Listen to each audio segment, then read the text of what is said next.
ಈ ಮೊದಲನೇ ಬಾರಿಗೆ ಕಾಂಗ್ರೆಸ್ ನಾಯಕರುಗಳಿಗೆ ಹಿಂದೂ ಮಹಿಳೆಯರ ಬಗ್ಗೆ ಭಾಳ ಗೌರವ ಬಂದಿದೆ. ನಮಸ್ಕಾರ ಕೃಷ್ಣ ಬೈರೇಗೌಡರೆ.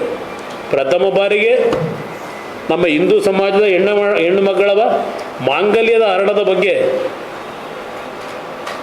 ಇಷ್ಟೊಂದು ದೊಡ್ಡ ಸಂಖ್ಯೆಯಲ್ಲಿ ಮಹಿಳೆಯರ ಮೇಲೆ ದೌರ್ಜನ್ಯ ಆಗಿದೆ. ಪಾಪ ರಾಹುಲ್ ಗಾಂಧಿಯವರು 400 ಅಂದರು, ನೀವು ಸಂಖ್ಯೆ ಹೇಳಲಿಲ್ಲ ನೀವು ಕೃಷ್ಣ ಬೈರೇಗೌಡರೆ. ಅಲ್ಲಿ ಅವನ ಒಬ್ಬ ಅಲ್ಲಿ ಮೈಸೂರಿನ ಲೋಕಸಭಾ ಕ್ಯಾಂಡಿಡೇಟು, ಪಾಪ ನಾವು ಏಕವಚನದಲ್ಲಿ ಮಾತಾಡಬಾರ್ದು, ಅಲ್ಲೊಬ್ಬ ದೊಡ್ಡ ನಾಯಕರು 2900 ಘಟನೆ ಇದು ಹೆಣ್ಮಕ್ಳಿಗೆ ಆಗಿರೋದು ಅಂತ ಅವ್ರು ಹೇಳ್ತಾವ್ರು. ಬೆಳಗ್ಗೆ SIT ಕೊಟ್ಟು ಎಷ್ಟು ದಿನ ಆಗಿದೆ? ಈಗ ಎಷ್ಟು ದಿನ ಆಯ್ತಣ್ಣ SIT ಕೊಟ್ಟು? ಹಾಂ, 20 ದಿವಸ ಇಲ್ಲ, ಒಂದು 15 ದಿವಸ ಆಗಿರ್ಬೇಕು. ಇಲ್ಲಿ ನಾನು ಯಾಕೆ ಇದನ್ನು ಕೇಳ್ತಾ ಇದ್ದೇನೆ ಅಂದರೆ, ಮಹಿಳೆಯರ ದೌರ್ಜನ್ಯದ ಬಗ್ಗೆ ಹೇಳ್ತಾ ಇದ್ದೀರಲ್ಲ, ಅಲ್ಲೆಲ್ಲೋ ನ್ಯಾಯದೊಂದು ಏನೋ ಆಯ್ತಲ್ಲ, ದೌರ್ಜನ್ಯ ಸಾಯಿಸಿದ್ರಲ್ಲ. ಏನು ಈ ರಾಜ್ಯದ ಎಲ್ಲ ಮಹಿಳೆಯರಿಗೆ ಭಾಳ ರಕ್ಷಣೆ ಕೊಟ್ಟು ಜೀವನ ಮಾಡಿಸ್ತಾ ಇದ್ದೀರಿ. ನಾನು ಇದನ್ನು ಲಘುವಾಗಿ ಹೇಳಲ್ಲ. ಈ ಲೈಂಗಿಕ ಪ್ರಕರಣದಲ್ಲಿ ಎಂಥ ದೊಡ್ಡ ವ್ಯಕ್ತಿನೇ ಇರಲಿ, ಎಂಥ ದೊಡ್ಡ ಸ್ಥಾನಮಾನದಲ್ಲೇ ಇರಲಿ,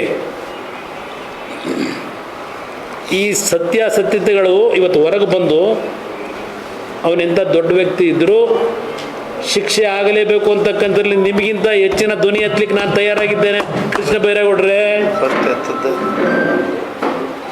ನಿಮಗಿಂತ ಹೆಚ್ಚು ಧ್ವನಿ ಎತ್ತಲಿಕ್ಕೆ ತಯಾರಾಗಿದ್ದೇನೆ. ಒಂದು ನಿಮಗೆ ನೆನಪಿಸ್ಕೊಡ್ತೇನೆ, ಈ ಸರ್ಕಾರಕ್ಕೆ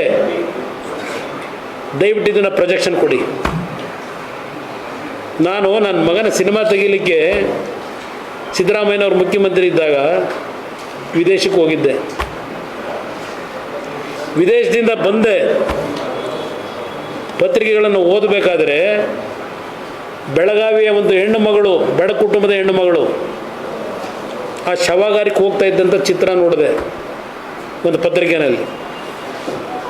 ಆಗ್ತಾನೆ ಬಂದಿದ್ದೇನೆ ಬೆಳಗಿನ ಜಾವ, ಮಧ್ಯಾಹ್ನ ಹುಬ್ಳಿಗೆ ಹೋಗಿ, ಹುಬ್ಳಿಯಿಂದ ಮಳೆ ಧಾರಾಕಾರವಾಗಿ ಸುರಿತಾ ಇತ್ತು.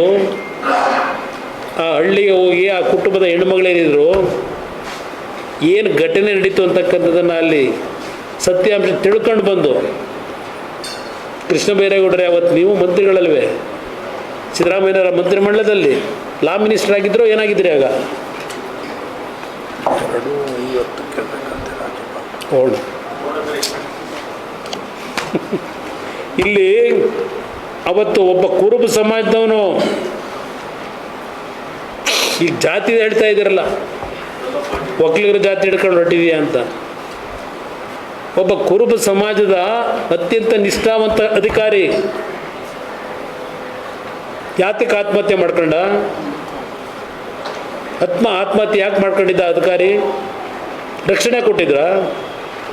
ಆ ನಿಷ್ಠಾವಂತ ಅಧಿಕಾರಿಯ ಧರ್ಮಪತ್ನಿ, ಆ ಧರ್ಮಪತಿಯ ಮಾಂಗಲ್ಯ ಉಳಿಸಿದ್ರಪ್ಪ ನೀವು ಕೃಷ್ಣ ಬೈರೇಗೌಡರೆ?